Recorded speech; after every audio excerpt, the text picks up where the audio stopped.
Hey friends and guys, welcome to a comprehensive review and thoughts about Tonikaku kawaii, a love comedy anime that I watched this past anime season. And I'm going to be basing this based on my opinion, okay? So I guess let's get going. But before all that, let's give you an insight about myself first. I watched anime a lot, and what I mean by a lot, I mean I watched anime. And do what we humans usually do, and wanted to give you an insight at what show we'll be watching or what. So I guess let's get going real this time. So for the most part, let me give you a brief summary of the story here. Nasa Yusaki is determined to leave his name in this history of books, ranking first in the national mock exam and aiming for a distinguished high school. He is certain that he has his whole life mapped out. However, fate is a fickle mistress. On his way home one snowy evening, Nasa's eyes fall upon a peerless beauty across the street, with which Nasa tries to approach her, only to get blindsided by an oncoming train. Thankfully, his life is spared due to the girl's swift action. Bleeding by the side of an ambulance, he watches as the girl walks away under the moonlight, reminiscent of Princess Kaguya leaving for the moon. Refusing to let this chance meeting end, he forces his crippled body to chase after her and asks her out. Surprised by his foolhardiness and pure resolve, the girl accepts his confession under a single condition. They can only be together if he marries her. By the way, this is spoiler free and my source is from Mild Rewrite. The most part though, I will say that I was pretty misled by his hypnosis here after I finished season 1. Well, in my summary, for I save you the trouble, a guy meets a girl, falls in love quickly, got hit by Truck-kun here, saved by the girl, and when he asked her to date her, she agreed if they got married, and so on. Their adventure and journey as wife and husband begin.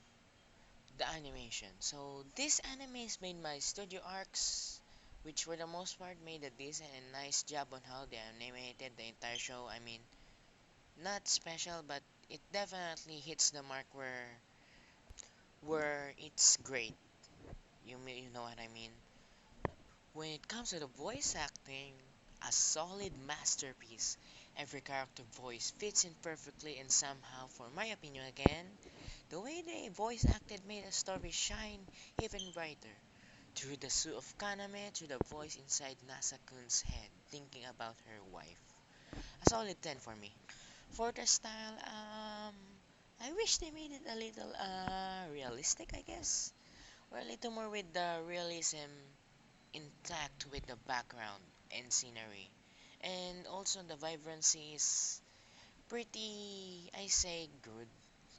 But I do like the aesthetic approach of it for the most part.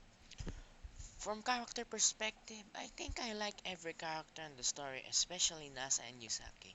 But I do hate the fact that Chitose hates their marriage, but what can I do? It's in the story. For the episodes, well, they made a decent pace on it since they shown somehow the journey of the couple clearly for me. To be honest, I did get a little bored at episode 11 and I felt like they made episode 12 a little fast for me. But I guess it still does fit in through the entire anime. For the faves, well, I can say for myself that the funniest episode is episode 3 titled Sisters. That's it.